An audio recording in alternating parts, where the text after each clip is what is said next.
Ang strawberry o Fragaria ananasa ay kabilang sa pamilyang Rosaceae. Kasama rin dito ang mansanas at ang mga rosas. Dalawang natatanging katangian.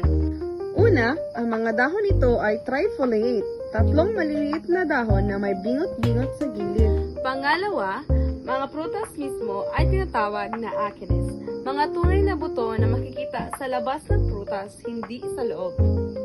Ang strawberry ay katutubo sa Northern Hemisphere, ngunit ngayon ay nililinang sa buong mundo. Sa ekosistema, ito ay primary producer na umaasa sa mga insekto para sa pollination. Isang kahanga-hangang adaptasyon. Kapag kulang sa tubig ang strawberry, nag-iipon ito ng asukal sa mga tissue nito para mapanatili ang tamang osmotic balance.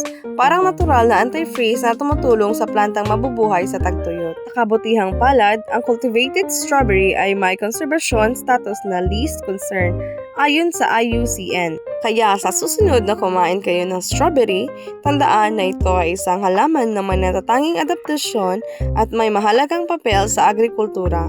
Hindi lang masarap, kundi kamangha-mangha rin sa agham.